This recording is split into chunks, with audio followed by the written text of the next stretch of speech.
More matches incoming for Manchester United, despite being knocked out by Grimsby in the EFL Cup first round.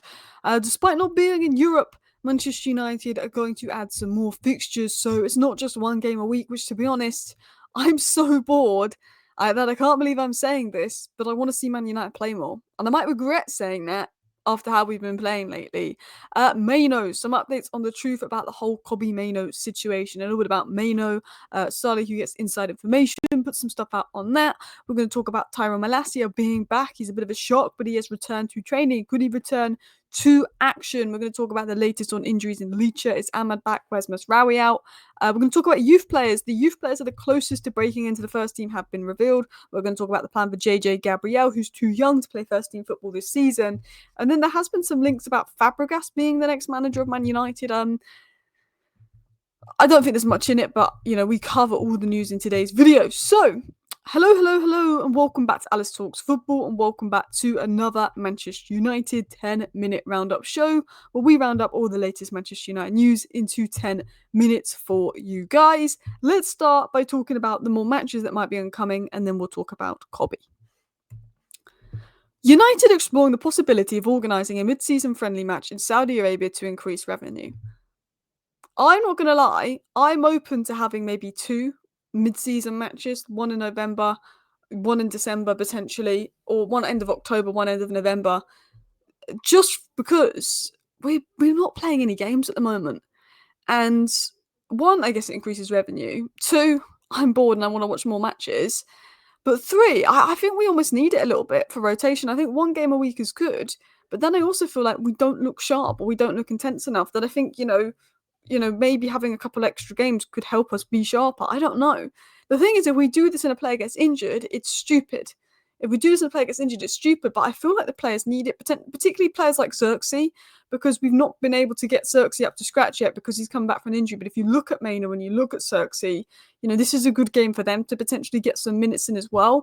So I look at it and I go, you know what? I'm open to having maybe 1 to 2, one a month, one in, end of this month, one in the next month in Saudi Arabia. Because one, it'll bring in a couple million for the club, which, could be spent on transfers that we desperately need. But two, I actually think that we need it. But then if we get injuries, it's going to look stupid. But I'm down for this. I don't know what your guys' opinion is, because normally I'd be against this kind of stuff. I'd be like, they're trying to make money out of us, this and that.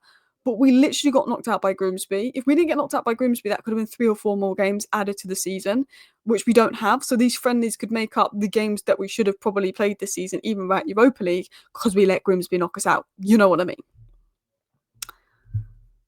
But anyway, it's time to talk about Kobbie Mainoo. Staff have been impressed with Kobbie Mainoo's professionalism and attitude in training this season, working hard to regain his place plus doing extra fitness work with an individual coach. Many believe the lack of chances so far has been unfair to Mainoo. Sully also mentioned that Mainoo was working hard to try and earn back his squad, but if it doesn't come sooner rather than later, he could look at options away from the club. And Mainoo has been used as a modern example to youth players.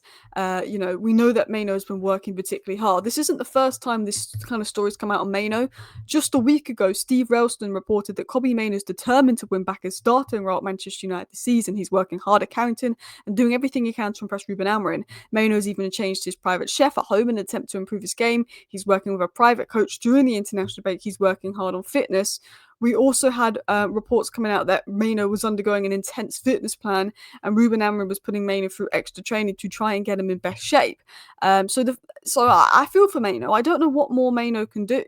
I actually don't. I think that Amorim's been unfair on Mainoo, and some people are like, yeah, but Mainoo hasn't been amazing when he's played. But the midfield hasn't been amazing. I'm sorry. What has Agate done this season to justify playing over Mainoo? Tell me. You can't. Agate's been crap. Mainoo was our best player when he came on versus Man City. Give or take, Mainoo's not done a lot this season because he's not got enough opportunities to do a lot. But Mainoo brings control. Mainoo brings this, Mainoo brings that. If our midfield was great and Mainoo wasn't getting any minutes, I'd say poor Mainoo, but it's tough. Look at McAllister, Gravenberch, Szoboszlai last season. Fantastic midfield. Harvey Elliott wasn't getting minutes. Curtis Jones didn't get a whole lot of minutes, but he did at times when there was injuries. If our midfield was like that last season and Mainoo wasn't getting minutes, I'd say, look, there's nothing Mainoo can do. But our midfield is crap. Our midfield is atrocious. And the fact that Kobbie Mainoo, who's working as hard as he is, who's been praised by every insider inside United and his own teammates and insiders inside United, are shocked to why he's not getting more minutes. can't get minutes in a Manchester United side that is relegation form, shocking midfield, and Agate is playing over him because Casemiro's out, so it's between Agate and Mainoo to play next to Bruno is crazy. Now, Amorim keeps saying Mainoo's going to compete with Bruno, and we know he's not going to drop Bruno. But why is Mainoo competing with Bruno? Why can't Bruno play higher and Mainoo play in Bruno's role? Because Bruno plays better higher. Why can't Mainoo play next to Bruno? Because he can't be much worse than Agate. I don't know, but I don't like how unfairly Mainoo's been treated. I think Amorim doesn't like him, and I think Amorim treats him unfairly. I do. I think when Amorim doesn't like a player, they get treated differently. Eric Ten Hag did it with Ahmad, and it cost Eric Ten Hag's job using the likes of Forson over Ahmad. Amorim is doing it with Mainoo. Amorim is now playing Maguire over Euro. Agate over Mainoo and Maguire over Euro. These are the type of decisions that's going to put the fans off the manager even more. I hate to say it like that, but that's true. Now, talking to players Ruben Amorim tried to get rid of, not that he tried to get rid of Mainoo, because we didn't have any other options. I think if we signed a midfielder, we might let Mainoo go. But Tyrell Malacia.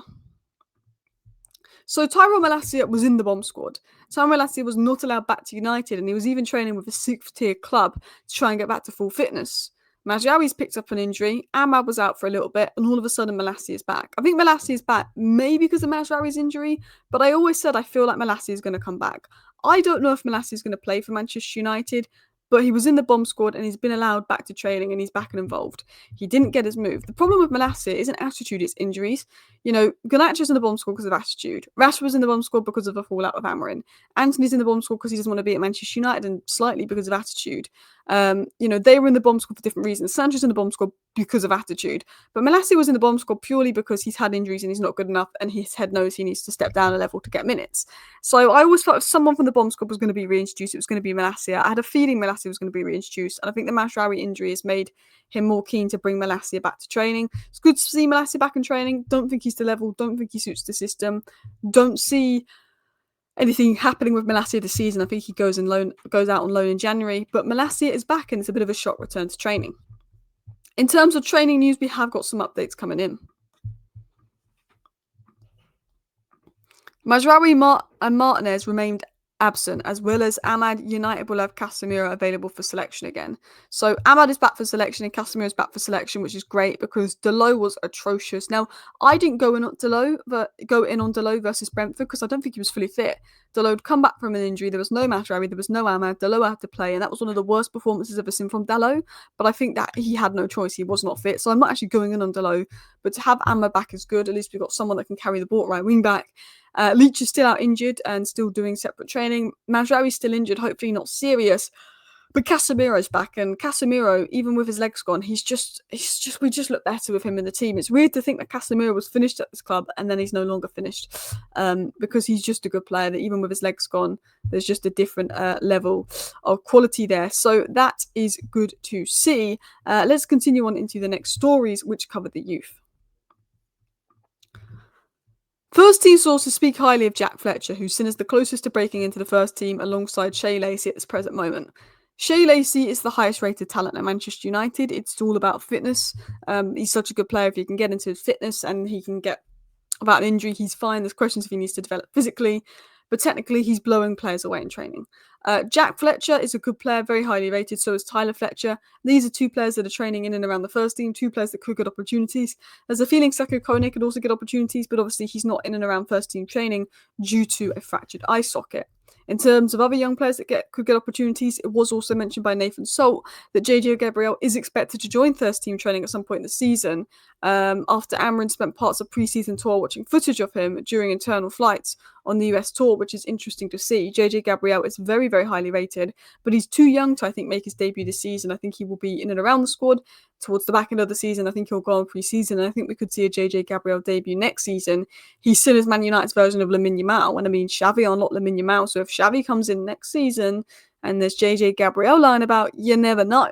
Anyway, last but not least in terms of news, I don't think there's much in it, but there is reports that United are considering Fabregas as a replacement for Amorim, and to be honest, I think Como looked good.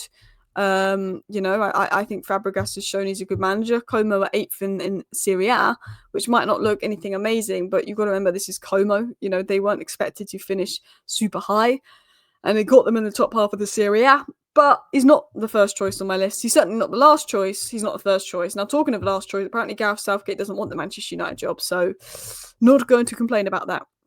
But listen, people, thank you for watching today's video. Please do go ahead and hit the like button. Of course, subscribe down below if you're new. See you next time. Bye.